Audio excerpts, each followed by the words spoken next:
Hey, what's up, Kevin? This is going to be not so quick demo video for you for your Inception Elite. This guy has a lot of stuff going on with it. It does need to be handled in a particular kind of way. So we're going to spend a little bit of extra time talking about what I did and why I did it on your Saber. But I just got it done. Been working on this over the course of the last 2 days. A majority of it I got done last night, and then I just kind of buttoned everything up with some fit and finish this morning. This is a 2-button setup, so your front button here, you can hear that, is your activation, and then your back button is your auxiliary. Now I've got 2 tactile switches under here. They're held in this box that holds the tactile switches that I modeled and printed, and then that box is held down with a screw that goes into the control box, but then your card was free floating. I'm working on another Inception lead on my desk that actually has slots in this control box where this clamp card slides in, but this one just sits on top. So with just a little bit of glue on the tops of each of those 2 tactile switches, I placed this clamp card so it's glued to those tactiles and it's not going anywhere on you. And they do operate independently. So that's what I did here. This is an extremely shallow blade depth. I did take the LED cup out of here because then you would have had to have a recessed blade. So I lopped the cup off, dremeled it all the way down, filed it nice and even all around. But you can see right here that in itself is not a lot of blade depth. So you don't have a whole lot in there. I went with the smallest PCB holder that I could possibly get. This thing is just renowned for it's not dual worthy, first of all, and then it's not something you want to be swinging with all of your might, right? This is kind of like a functional shelf queen. I was not happy with the blade retention that it came with right here. That was not far enough down in there. You could see how it's barely topping the PCB holder. So I came over here and I put you a drilled and tapped a neat 3mm grub screw all the way up as close as I could get to the top of the emitter. And so if I show you that over here, you can see that coming in there and that grabs your blade better. My test blade has been sanded quite a bit. So when I put it in here, it is a bit wobbly. If you have a brand new blade, it'll probably fit better. If it's still a bit wobbly on you, you might consider taking just a short piece of like clear masking tape or something and wrapping it around the tip of the blade that will be hidden in here. To give you a more secure feel right before you lock down that set screw for your blade. So that's something that, that's how I handled the emitter part. Now the Saber comes apart in several different pieces, but the only piece that you want to take off is this silver pommel piece. I thought about locking down the other pieces with glue or something, some kind of adhesive, and then at the last moment I chose not to do that. I don't like to do it if I don't have to.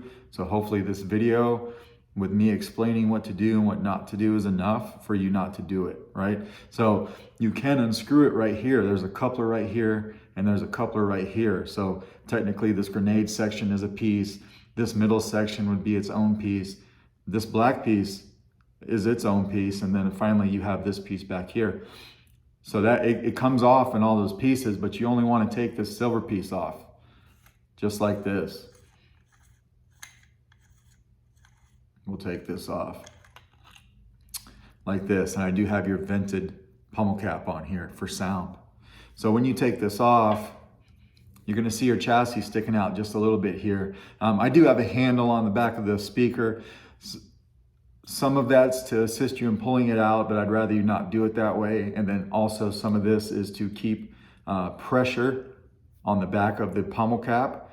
As you tighten this on, it engages all these pins I'm about to show you, and it keeps the speaker drum off the pommel cap so you don't have distorted sound. This is a tight fit. So when you get to here, you're going to want to very carefully pull this guy out. What it's doing is, you can see there's 2 diameter changes in there, each of those silver rings, right? Those silver rings one's located right here and one is located right here. But the rest of it, like the grenade section, the middle section here, and then what you see right here, that's a larger diameter. So I made this a tight fit to be able to fit through those 2 rings, and it's held in place. Normally with these Smuggler's Outpost, the Pixel PCB set, you can put this chassis in here any way you want to. In this particular guy, it needs to be lined up board face up. Now, if you look carefully, you can see that I don't have a piece of the chassis on the top piece of that PCB. Let me put it over here on the Stormtrooper. You can tell better, right? That piece on the top is missing. It's on purpose. It's for a gap.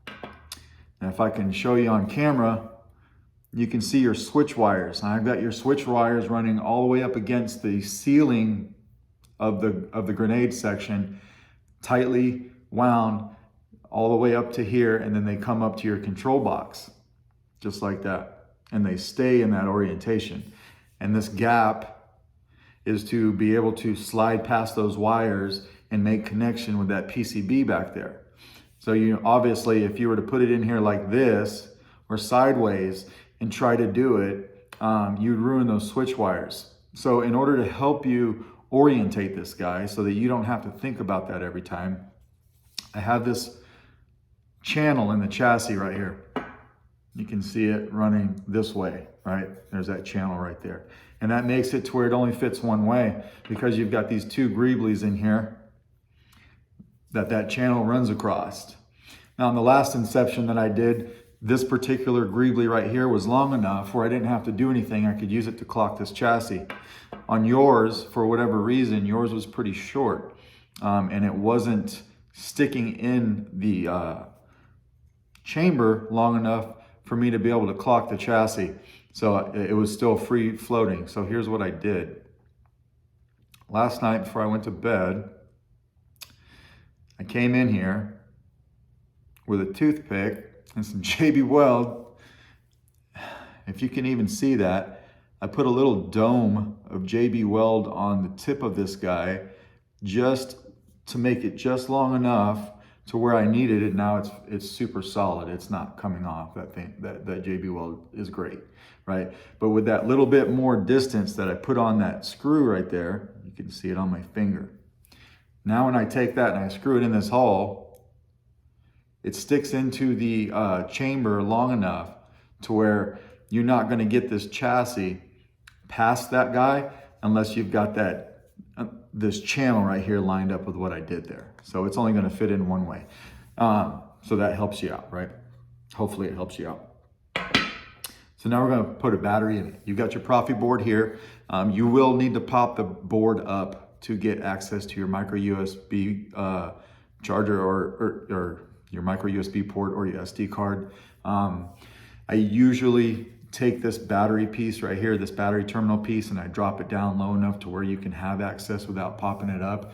But since this is such a tight build on this guy, and I did not want to do that. So the board is just a press fit down in the shelf, a quick tool like an Allen key coming in the corner. You can pop the board right up, do what you need to do, and then it's a snap fit right back in place. So you don't have to worry about that. It's a quick deal.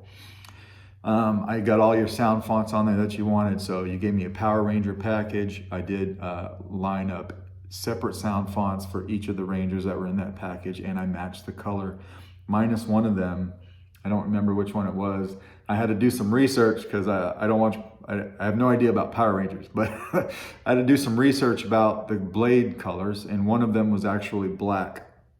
So the color of the Ranger was black. So instead of, I can't give you a black blade, I gave you a silver one. All right. So we're going to throw a battery in. The negative side is the spring side is the negative side of your battery always. And then we'll pop the battery in right now. Okay, you hear that? That's a good sign.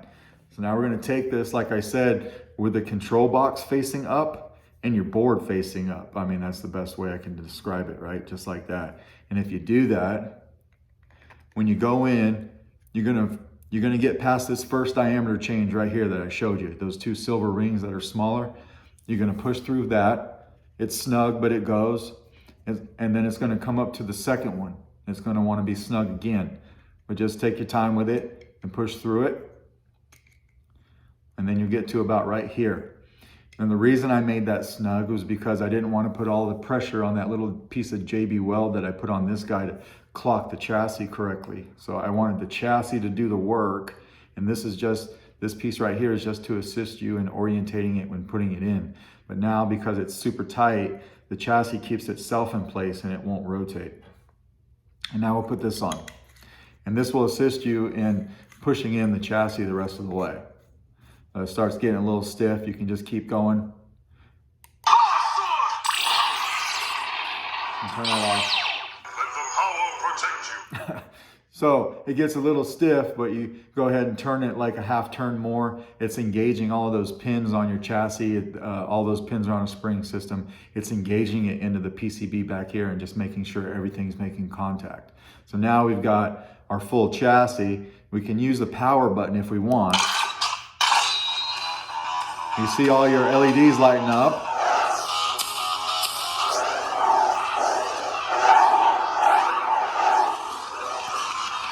Auxiliary's back here.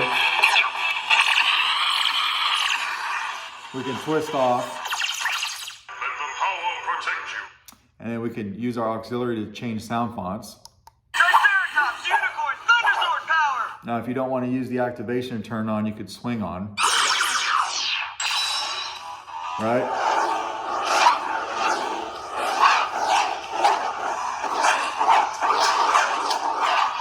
Twist off. Let the power protect you. We'll cycle through these. Tyrannosaurus Red Dragon, Thundersword power! Right? Let the power. Team C. Now we're into the stock fonts. We'll get back to the beginning because I was testing this for a few before I made this video. Team C. Smooth. Team C. Now we're back to the beginning.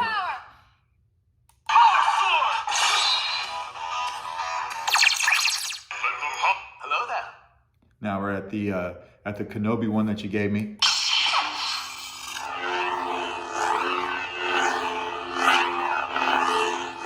Sounds good. Twist off. General Krell, you're being relieved of duty. Krell. And we'll turn it off. Now we'll put a blade in it. Now, like I said, my test blade, I brought my test blade out. It's very loose in here because it's been sanded a lot. Coupled with the fact that this emitter is terrible for blade depth. But we're going to throw it in here anyway, so that you can see that it works. So, activation, auxiliary,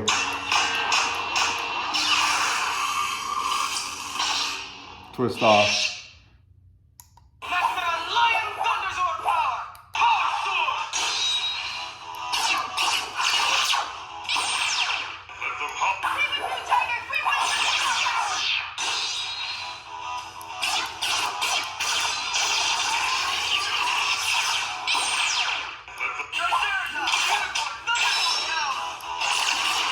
Just cycle through a few of these for you. Tyrannosaurus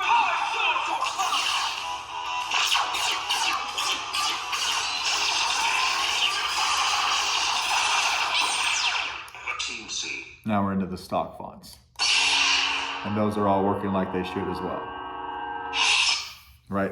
So you can see that everything's working well. I'll go over with you how to take this out one more time. Same way that we put it in. Remember, even though that this black grenade section does unscrew, you don't want to unscrew that. We want to unscrew the pommel right here. Another reason for that is because in order to fit this 28mm speaker into this guy, the 28mm speaker fits into this, but it doesn't fit into the grenade section. So if you unscrew this part, you could find yourself a little discombobulated really quick as to what goes where. Leave this guy alone. Just take this off.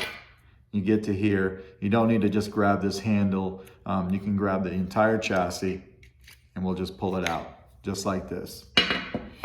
And then you can come up here with your finger on the positive side and pop your battery right out. And then you're left with this guy. And then I just always kind of put it back for you know, so it doesn't get ruined. It's a solid chassis. I printed it well, but they're not designed to be rolling around on the table and stuff like that. The safest place for this guy when you're not using it is right in the Saber where it was designed to go. So we got it right here. I just twist the pommel on just like that. And that is your Saber. Hope it came out the way you like. It was very challenging. Let me know if you got any questions. If you don't, this guy will go out in the mail to you tomorrow. Thanks.